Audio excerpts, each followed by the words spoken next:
Now, after Abofigi FX was prohibited from broadcasting online parallel market exchange rates for more than 2 years, there are no attempts to allow the Association of Bureau de Change Operators of Nigeria to show the Naira's black market rate against the dollar on their websites. ABCOM President Mbonu stated that the organization was recommending to authorities that BDCs be permitted to resume displaying currency rates in the public eye. This action is anticipated to be just one more in a long series of steps away from the policies put in place by the previous administration of the central bank, which aimed to strictly control BDC activities and lessen the importance of the black market. All right, this is analyst Chika Mbonu joins me now for more on this. Chika, good morning. I just want a quick clarification on this. What's the difference between the Bureau de Change Operators and the black market? Are they the same? One and the same? One is licensed and the other one is unlicensed. Okay, so which one is legal?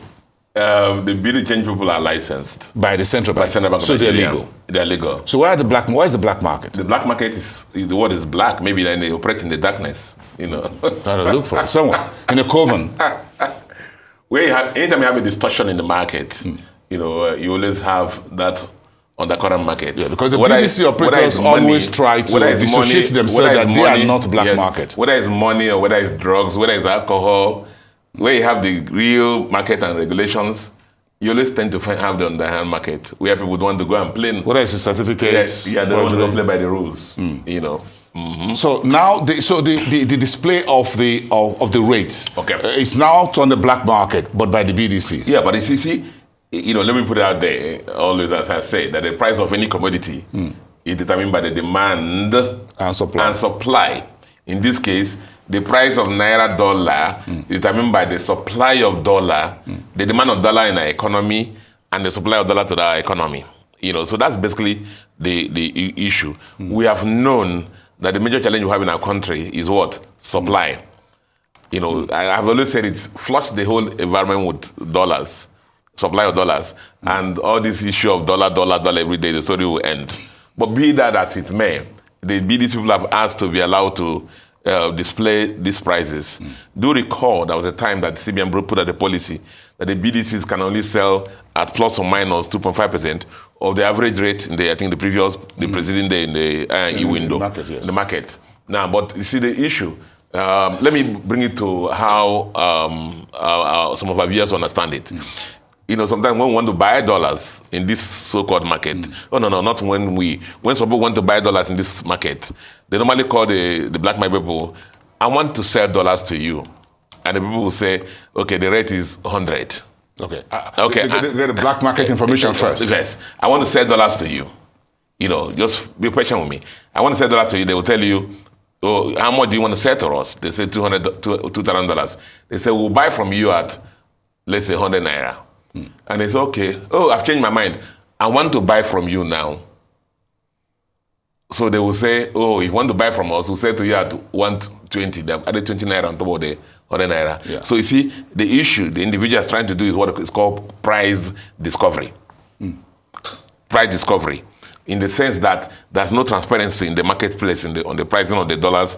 And because on both sides, there's no display of rates. Because there's no official window for that, of which the other one is doing business. Now you're getting it. So that is why the BDC people are saying, allow us to put out a rate there. We're buying at this rate, we're selling at this rate. In that way, because one of the elements in determining the price of a dollar is that speculation. There's a speculative element in the pricing. So and then you know that for students of economics, one of the attributes of a free market or, you know, a perfect market is what? Where there's awareness in the prices. Speculation part of the characteristics of a free market. No. I'm saying that the free market, you know, eliminates speculation. So what they're trying to do now is to bring that, so that everybody's aware of today. If you want to sell dollar, you sell it at this rate. So this is the way for Bureau de Change Operators to say we are not part of the black market. This is what that. But you see, let's see what they will publish. Whether it is a different rate from what the black market will publish. But as I said earlier, I want to get away from this topic quickly. And this is not the major issue confronting us. So how do we The major issue confronting us is what? Bosun. Yeah, the liquidity. Supply in the market. So where does that? So will this just give us transparency without providing liquidity on the table? It's not bringing any dollars. Like I've always told the BDC people, that station, I said, you guys are angling to enter the market. So if you come to a wedding ceremony and you have just 2 packs of rice, even if you increase the sharers, double the number of those who are sharing that, the rice does not increase. So our problem is not the number of sharers or the scarce dollars that we have. Our problem is how to increase the number of the amount quantum of supply. But here we are giving out about 50% of our foreign reserve earnings in dollar outflows. So as debt, as debt.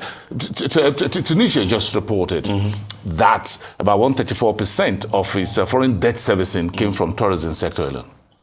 We have spoken a lot of times here that, you see, that's nothing new. We knew that the chicken come home to roost. The fact that we have been borrowing and borrowing and borrowing. Remember, if we have to continue to borrow and ability of other people to lend money to us, we must pay the ones who are borrowed. So whether the government has to sacrifice our health, our security, and whatever we have to sacrifice to make sure that we pay those who are owing, they have to do it. That's why it's almost like the first charge. All our dollar inflows, the first charge now is what? The lender takes something. You have to pay so that because we're still in the market. Remember, the Minister of Finance was out there saying we're going to ask for about 1.5 billion naira from World Bank. And they'd have asked their advisors, this year, maybe Q3, we're able to go to look for Eurobonds this year. And all this is because of the fact that, because people ask me every time, if Nigeria is overborrowed, why are people still giving money to us?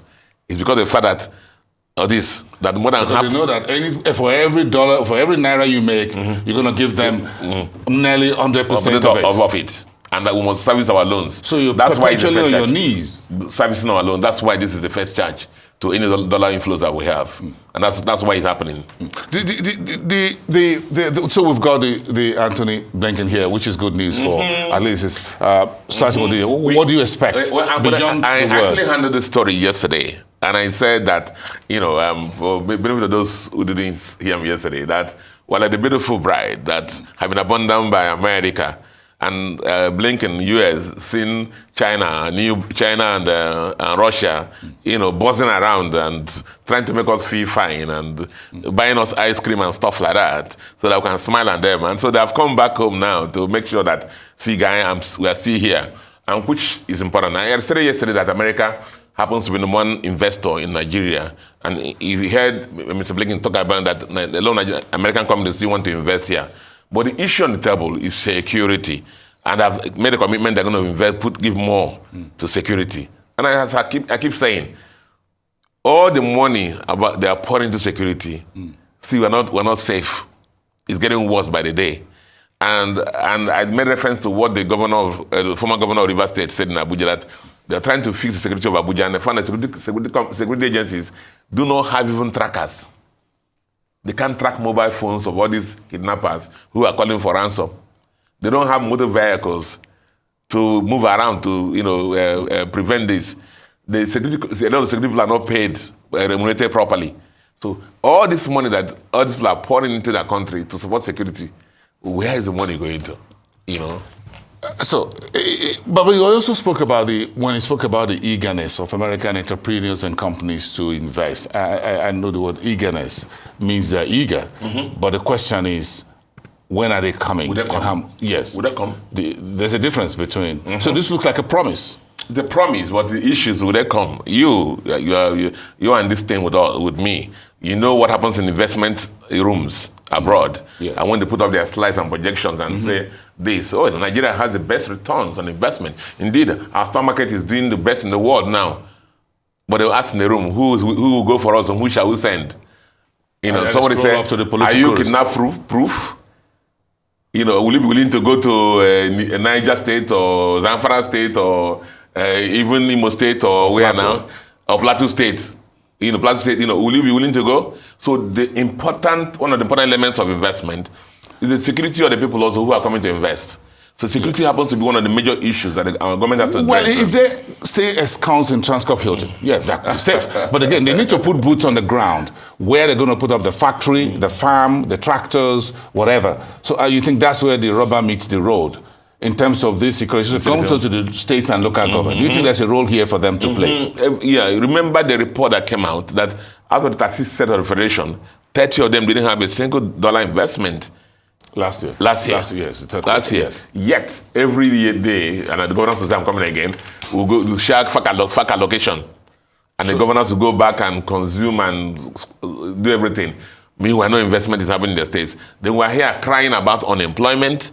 Even the basic things like agriculture, no state is really investing in them. So the issue, again, is that we must look inwards. We thought about Dangote, we thought about Hotel, we thought about all these people who are investing in our country. And the kind of returns they are making. Nigeria still happens to be a veritable destination for investors. So that one or two problems we have, principally security. Next one is power. Yes. And everything goes. I don't need to carry your money abroad. This is home. All right. Well, the BDC is the big story as far as I see. But again, the green security is also a whole lot there. The U.S. is ready. Are we ready? Are we ready?